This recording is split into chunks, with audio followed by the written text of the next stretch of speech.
sudah berhasil naik ya. Sudah berhasil naik dan profit sekitar 1 juta rupiah dari hasil analisa kemarin. Nah, kita kali ini akan membahas ya, saya simpulkan tentang 4 poin penting yang memang menurut saya ini sesuatu yang wajib buat pemula. Bagi teman-teman yang mau trading forex, jangan lupa sama Broker XM ya, salah satu broker forex terbaik di dunia, dan kebetulan ini sedang ada webinar gratis teman-teman. Syaratnya cuma punya akun trading di Broker XM Anda udah cukup ya, dengan tema adalah tentang Bitcoin menjadi aset paling berkembang di masa depan. Tanggalnya adalah tanggal 14 Juni 2023. Instrukturnya ada 3, yakni Jonathan Sara, Ardi Novianto Putra, dan juga Edwina Ineke. Nah, bagi teman-teman yang pengen ikutan, gampang banget, cukup punya akun di Broker XM. Untuk informasi selengkapnya, nanti teman-teman bisa cek aja link yang ada di deskripsi video ini. Assalamualaikum warahmatullahi wabarakatuh teman-teman, selamat datang di prayoga.id. Bareng dengan saya Prayoga di sini, dan seperti biasanya ya, kita akan belajar bareng lagi ya untuk belajar trading forex untuk pemula seperti itu. Nah, pada kesempatan kali ini teman-teman, saya pengen bikin tutorial trading forex sekaligus praktek langsung, sekaligus trading sendiri, sekaligus sharing ke teman-teman ya. Nah, di video ini saya akan membuat sebuah ringkasan gitu ya, ringkasan cara entry saat trading forex. Jadi minimal itu ada 3 ini dulu nih teman-teman, 4 ya, ada 4 ini dulu ya. Jadi ada 4 pedoman yang bisa teman-teman pakai minimal pada saat trading gitu ya.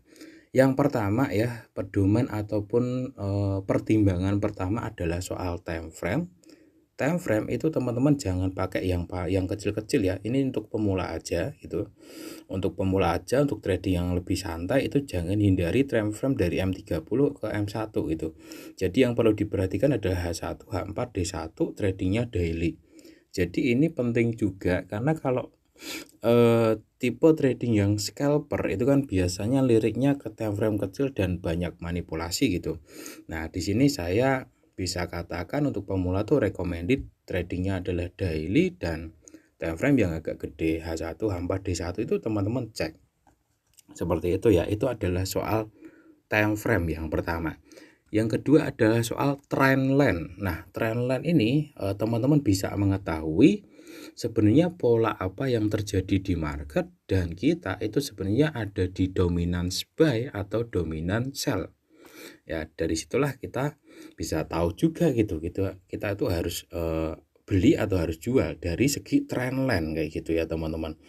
Nah, di sini itu ada trendline, saya contohin ya. Trendline-nya tuh sebenarnya begini. Di sini tuh ada resisten, di sini ada support yang sebenarnya ini bisa dibilang masih sejajar teman-teman ya, masih dibilang sejajar ini untuk support-supportnya gitu, apalagi yang di sini ya.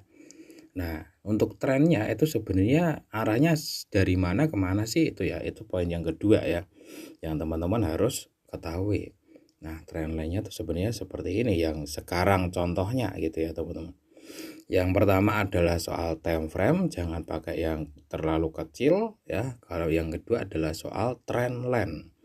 Nah, trendline-nya ini sekarang berada di posisi yang dominance buy gitu, di posisi yang dominance buy. Nah, yang ketiga kita cek dari candlestick ya, apakah mendukung belum untuk buy. Nah, ini ya, candlestick. Nah, di H4 itu ternyata sudah ada engulfing. Engulfing itu dropnya sama pembalikannya itu lebih tinggi pembalikannya, dan di sini sudah dibuka naik teman-teman ya. Jadi time frame-nya diperhatikan, trend line-nya diperhatikan, candlestick-nya diperhatikan. Nah, candlestick ini juga kita bisa cek minimal H4 dan D1 gitu. H4-nya ini udah mendukung naik ya, ada engulfing, setelah turun jadi engulf naik lebih tinggi, sebelahnya dibuka naik, ini sinyal buy teman-teman. Kalau sinyal sell gimana ya, naik sebelahnya dibuka turun lebih panjang, sebelahnya dibuka turun, nah itu sinyal sell, ini sinyal buy. Dari trend lainnya sudah mendukung, dari candlestick H4-nya sudah mendukung, candlestick D1 sekarang itu sudah mendukung juga karena ini sudah bullish ya. Jadi time frame, trend line, candlestick. Nah, itu ya. Nah, yang terakhir adalah soal lot dan SL. ini nggak boleh saya tinggal ya poin keempat ini, karena memang apa ya namanya, sebagus apapun analisa kalian, seruwet apapun analisa kalian, ya yang namanya yang namanya ukuran lot sama stop loss itu adalah satu hal yang wajib teman-teman. Ya, teknik seruwet apapun, teknik sesimpel apapun, sebenarnya kuncinya di poin keempat ini. Jadi setelah time frame, trend line, candlestick, yang keempat ini yakni soal money management, yakni soal lot dan juga stop loss. Nah, untuk lot teman-teman jangan lupa sesuaikan dengan modal kalian, jangan terlalu gede ya. Saya pun juga meskipun udah $3.000, tapi saya masih konsisten pakai 0,1. Nah, padahal lot maksimal untuk $3.000 itu menurut saya adalah 0,3. Ya, kalau $100 itu maksimalnya 0,01, kalau $1.000 itu maksimalnya 0,1, tapi udah 3.000 saya masih pakai 0,1. Kenapa? Karena ya biar trading kita santai dan tenang gitu teman-teman. Oke ya, yang terakhir banget ya di poin keempat itu adalah candlestick ya. Sorry, stop loss bukan candlestick. Nah, stop loss ini saya mau taruh sini aja teman-teman. Kenapa saya taruh sini? Ya kalau candlestick sekarang kan udah engulfing dan naik ya. Tapi kalau setelah engulfing dia turun ke sini udah nggak valid lagi ini candlestick ini. Jadi ini cukup mudah juga sebenarnya untuk menentukan stop loss. 106521.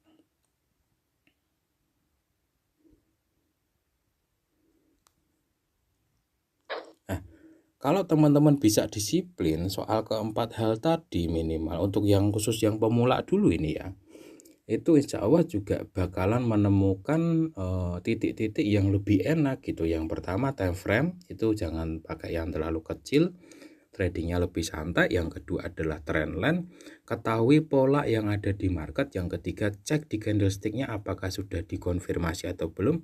Yang keempat seimbangkan antara lot dan juga stop loss. Nah, yang kelima teman-teman ya, ini sebagai tambahan aja sih, tapi yang 4 tadi aja. Nah, kalau kita baca di sini sebenarnya candlestick ini ya teman-teman. Teman-teman juga kalau pinter nafsirkan candlestick itu nanti juga pinter juga ngambil entry. Di sini teman-teman ya, setelah kemarin itu drop ya, ini D1 drop itu kalau ada sumbu panjang di bawah itu artinya pembelian dari bawah itu lumayan gede gitu. Dan setelah pembelian lumayan gede hari ini diindikasikan berlanjut naik. Nah kayak gitu teman-teman ya. Oke, saya skip dulu, nanti apakah hasilnya profit atau stop loss tetap saya upload seperti biasa ya. Nah di sini hari Kamis jam 6 pagi anggap aja seperti itu. Nanti saya simpulin ya keempat hal tadi, kita cek apakah masih berfungsi atau enggak. Oke teman-teman semuanya, ini adalah hari Jumat ya, setengah 11 siang buat teman-teman semuanya. Dan apa ini sudah berhasil naik ya, udah berhasil naik dan profit sekitar 1 juta rupiah dari hasil analisa kemarin. Nah kita kali ini akan membahas ya, saya simpulkan tentang 4 poin penting yang memang menurut saya ini sesuatu yang wajib buat pemula. Tapi ya terserah juga sih kalau yang nggak mau gitu. Intinya ini sudah sebagai dasar kalau menurut saya dan sudah terbukti sering menghasilkan ya. Jadi 4 dasar yang perlu kita perhatikan ketika melakukan entry. Nah seperti di praktek video ini ya teman-teman, yakni yang pertama soal tren time frame ya, time frame dulu ya. Yang pertama time frame dulu ya, saya selalu menghindari time frame kecil tapi lebih sering pakai H1 ke atas sih, H1, H4, D1 itu paling sering sih. Nah yang kedua adalah soal trend line ya. Trend line itu untuk mengetahui sebenarnya arah tren itu gimana ya, dari arah mana ke mana ya. Kita coba cari support-supportnya, kemudian kita coba cari pola-pola harganya itu dari arah mana ke mana ya, seperti yang saya praktekkan kemarin. Dan untuk mengetahui trendline yang lebih enak ya di time frame yang agak gede tadi, minimal H4 gitu, H4 D1 kayak gitu ya teman-teman.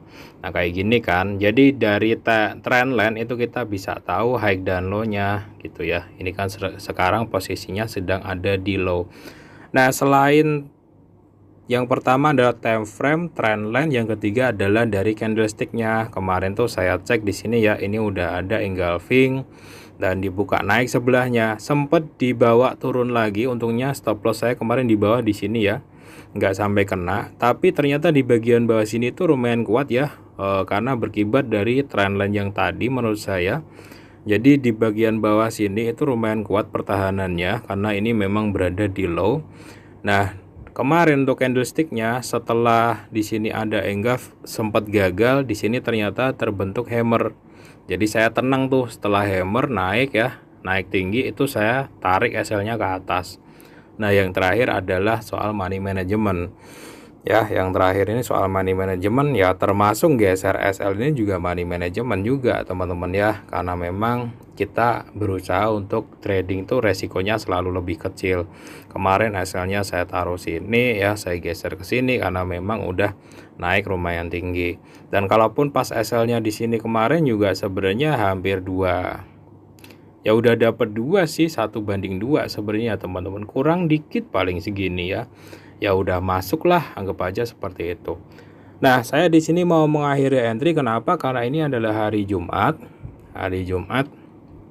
dan minggu ini saya belum take profit teman-teman. Aduh, jadi seminggu belum take profit, ya udahlah take profit dulu aja gitu. Padahal di sini tuh sebenarnya ini lumayan kuat loh, ini engulfing juga teman-teman di time frame D1-nya. Ya, turun buka lebih tinggi, sebelahnya buka naik, dan ini kelihatannya ketahan sih teman-teman, tapi bodo amat lah gitu, saya mau take profit aja dulu, nggak apa-apa dapat dikit-dikit ya teman-teman. Oke teman-teman ya, itu di video ini saya bahas beberapa hal yang simple yang sepertinya untuk pemula tuh perlu paham dulu ya. Beberapa hal simple yang saya bahas kali ini soal time frame, trendline, candlestick, dan juga money management yang bagus. Nanti saya tambah lagi teman-teman ya di video-video yang selanjutnya, pedoman-pedoman yang lain. Sekian dulu, assalamualaikum warahmatullahi wabarakatuh.